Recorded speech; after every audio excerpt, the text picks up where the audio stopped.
Welcome here, everybody. It's Tim the Blacksmith, and it is fantastic to have you here today because it's another Tool Time with Tim. Before we roll that intro, two things. Stick around to the end of the video because we're going to be talking about illegal gambling.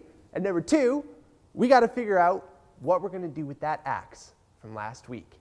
Thank you for being here. I'm pumped. I hope you are. Let's roll that intro. Here we go.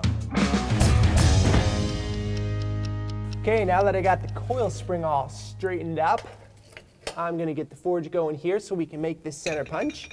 Just gotta move these axes. I forged these out the other day. These are coming available end of the month. Super excited about that. So yeah, the center punch is gonna be made from coil spring. Nothing crazy, except I wanna try this kinda, what do you call it? This look that it makes it look like it's got a round bar going through a solid bar. Hopefully already you've seen the thumbnail, know what I'm talking about. I didn't develop this. I saw it eons ago, and I don't know who did it, but it's a really cool little process. I'm like, that'd be sweet, and we always need center punches around here, and hopefully this will be a little bit of help to you if you're starting out forging, just give you some creative ideas. Anyways, I'm gonna get this forge going, and we'll just get right into it. Nothing to it.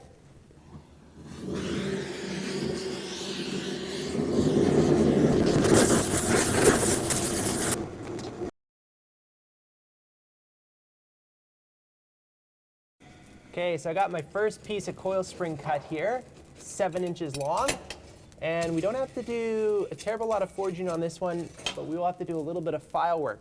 So this will actually be a tool to make the punch. Punch to make a punch, you know how it is. So this is a pretty lazy heat. I'm just going to be at the vise here, the leg vise, and just straighten the coil spring up just a little bit better. If I wasn't filming, I would take it to the anvil and do the next step, but I got to move the cameras. So I've got it all straightened up now. I'm just going to put some heat on the end and we'll square it up at the anvil.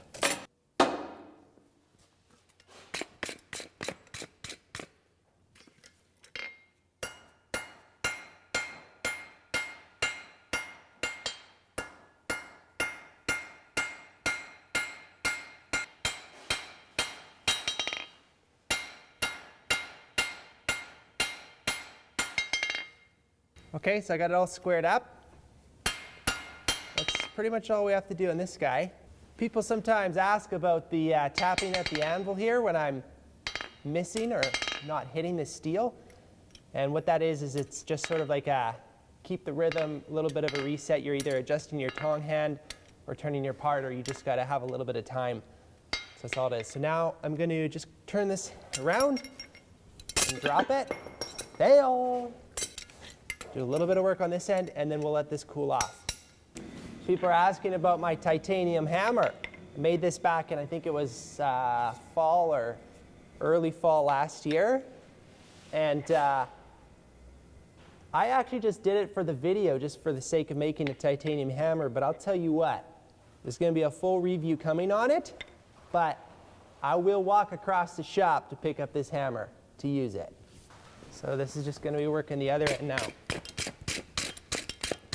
Just a little bit.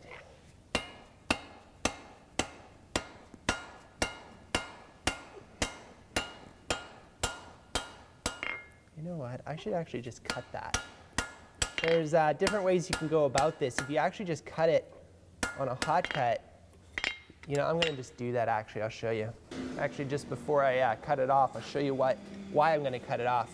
I guess this is to turn into a little bit of a tutorial here, but anyways. Oh man, can you see that on camera? It's called fish lips. There's a cavity on the inside. That's from the material forming over. Happens a lot at the anvil with a hand hammer. Not so much the power hammer because you're hitting and it goes through more, you have more force. So anyways, quick step to get around all of that business. The problem of that is when you strike on it, you have a cavity and you want it solid. So I'll show you how this works to get around that. Okay, so this is my hot cut in here, and you can have different types of hot cuts. You can have ones that are straight on this side and angled on this side, or like this one angled on both. This is probably the most versatile because of the way you hold your material. You can either get a straight cut on one side or tapered cut on the other side. Right now I actually just want to cut it pretty much just straight down. Because I actually want the angle on the part that I want to keep. So we'll just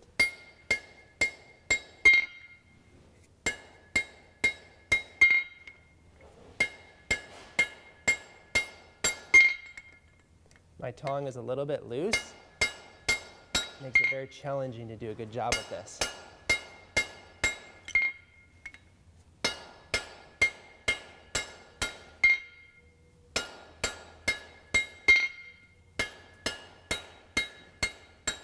You don't want your hammer to go through and hit that hot cut, so you really got to ease up at the end.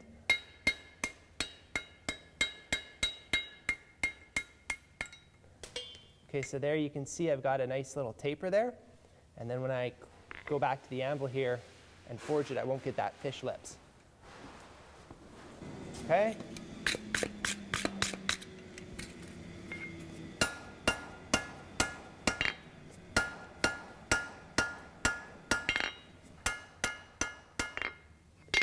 So there you can see, hopefully, hang on, let me check the camera here.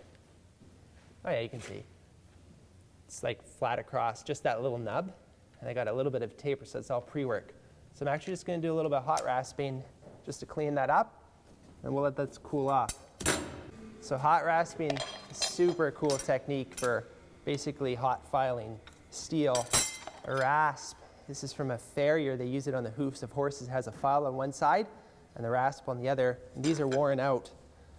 And usually if you know a farrier, sweet talk them in, they'll give you one that's old.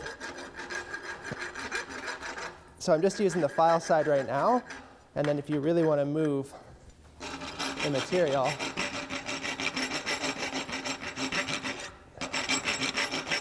you use the other side.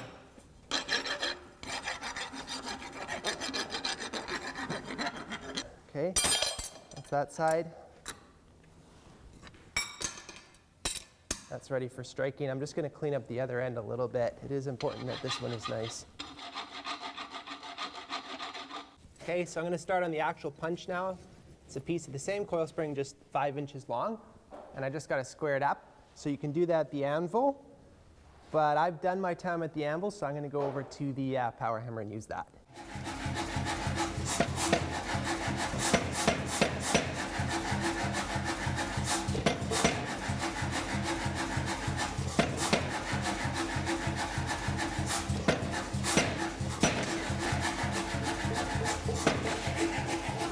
So I just tweaked my tongs to make sure they can hold this part really, really well, because we're going to go back to the power hammer now and swage the front of it, making that squared around and have a good clean grip on it.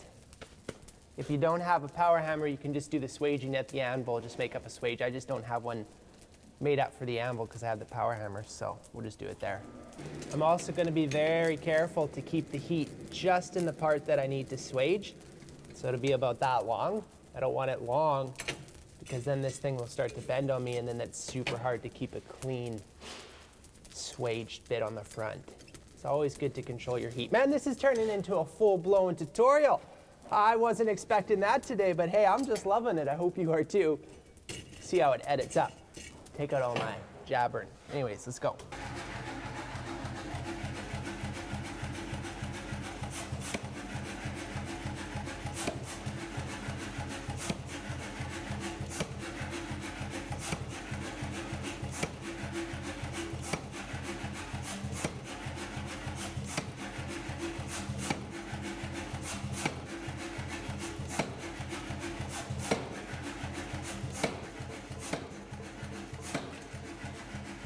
Okay, so the swaging is done. So I'm going to actually put this part down, let that cool off. Actually, I'll put it here.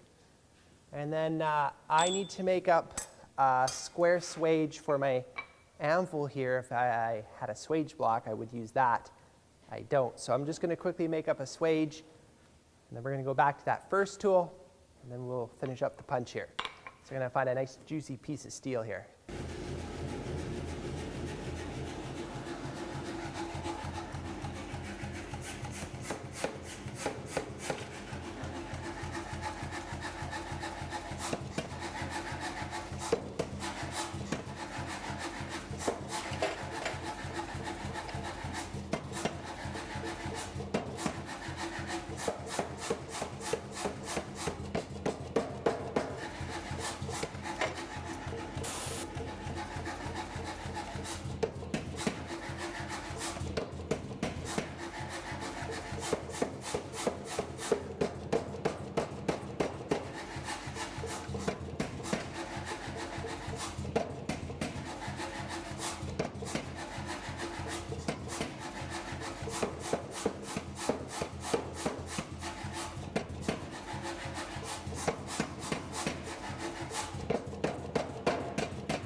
Okay, so we're just finishing up this swage here.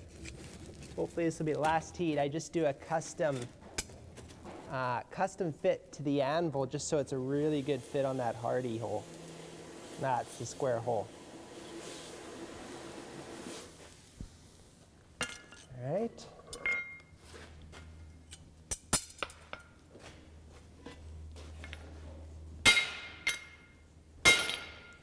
Okay.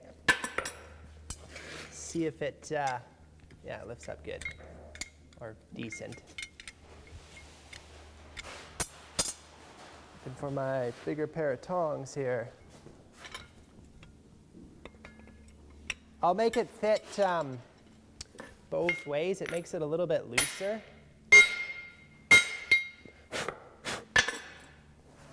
But then you have the options when you're working with it, right? Okay.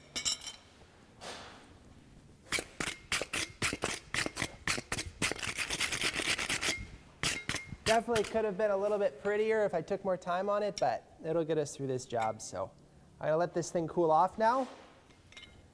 And then we're gonna actually pick up the very first piece we were working on. Okay, this is the very first piece I was working on. Now I'm gonna start doing some hand work on it to make it into what I need it to be.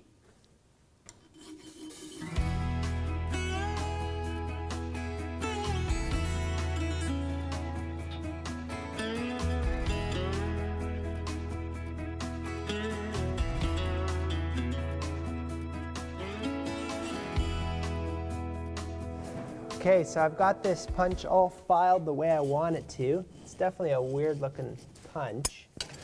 And now I'm going to do the heat treat on it. I actually figured I would just show you the heat treat on this, and then it'll be the same for the center punch when we're finally done. So we're going to take this out. This is water here. I'm going to quench it just about that much, gently moving it up and down. I'm only like about ½ an inch in or so, not even really that much.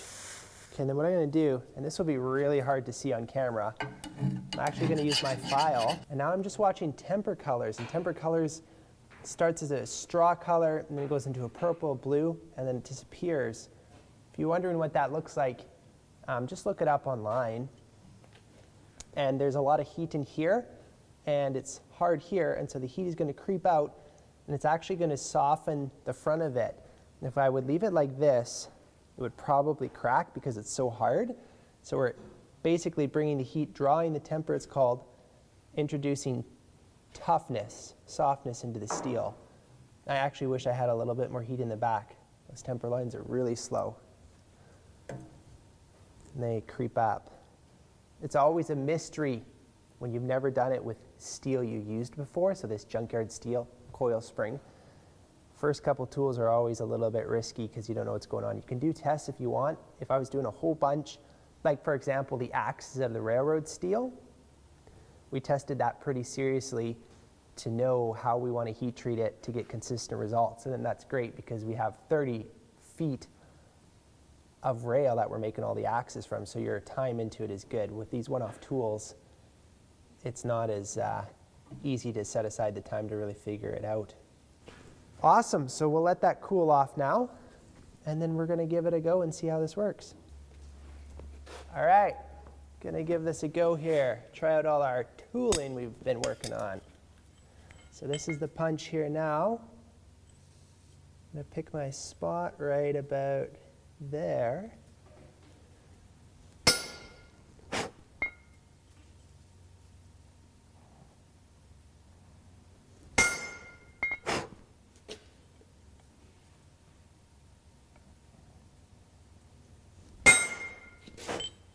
I'm going to put some more heat on it here, a little bit cold. All right, coming in for the second heat here.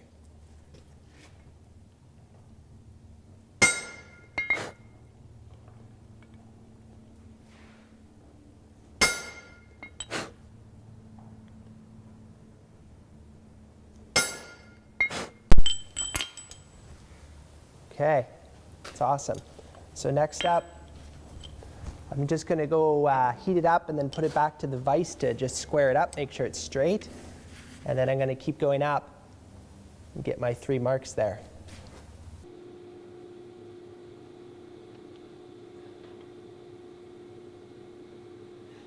Nice.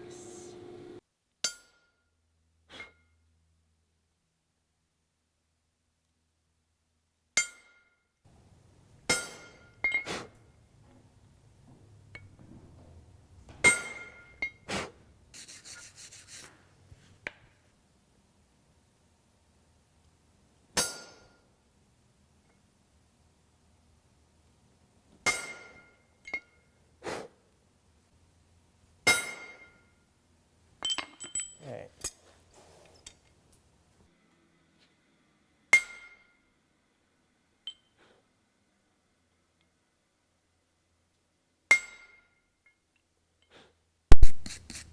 Okay, so I've got the front side. I'm calling this the front. So this hopefully, as you're seeing now, is that it's starting to look like a round bar running through a square bar. That's the idea.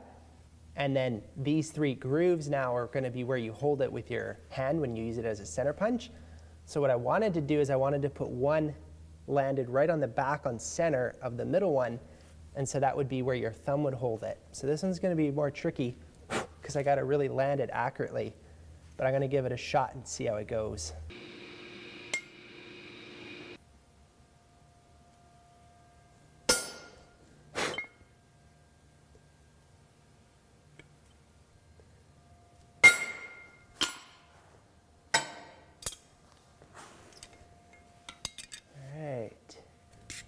So I've got it all forged up here, just giving it a quick brush, and we'll let this thing cool off.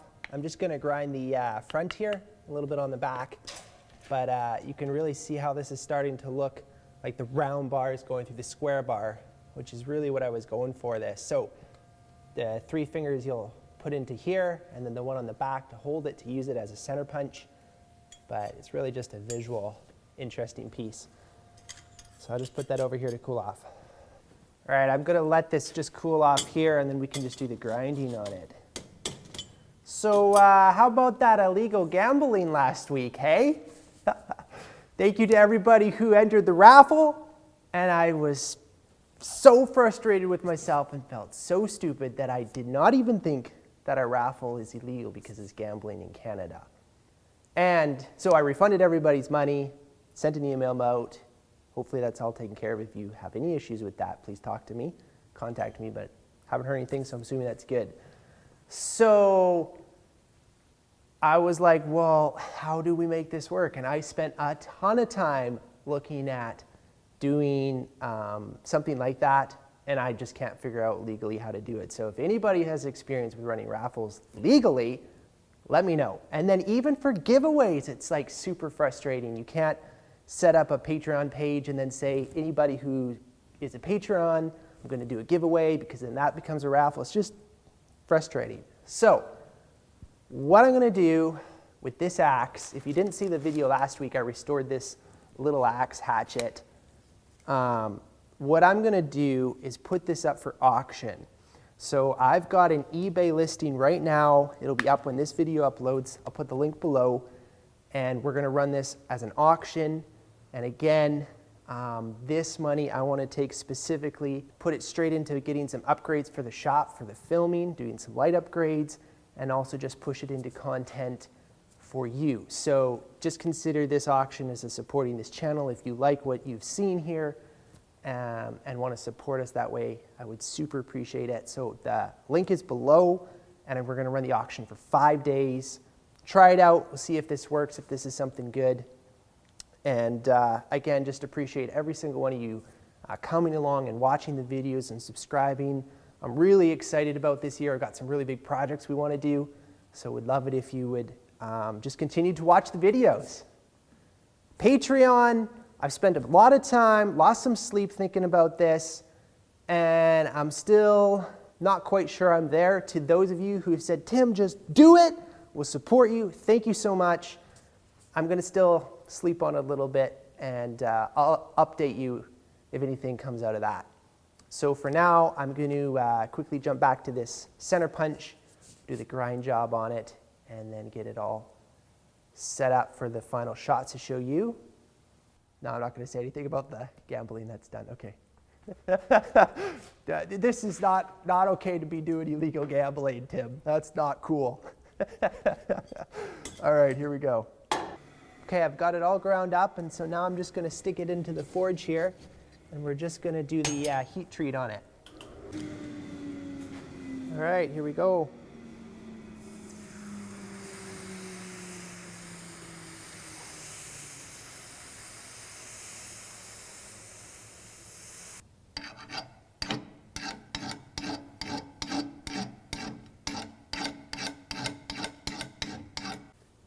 Okay, we'll just let this cool off, give it a buff, and I'll show you this bad boy all finished up.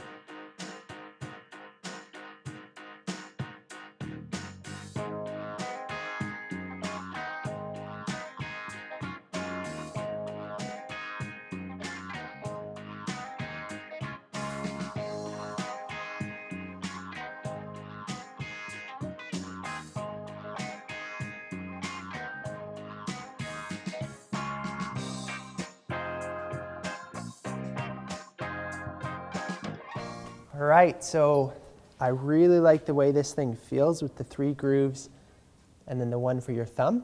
So let's try it out. Got my safety glasses on because I don't know how the heat treat went as of yet. So let's give this thing a test run here. Nice, love it. Perfect, awesome. So I'm super pumped on how this turned out. Really looking forward to using it in the shop. Hope you enjoyed the build of this video. Hopefully if you do some blacksmithing, this will give you some cool ideas to use this technique in some of your projects. I hope you enjoyed the video, and don't forget to check out the auction for the axe, link down below, and we'll see you in the next one.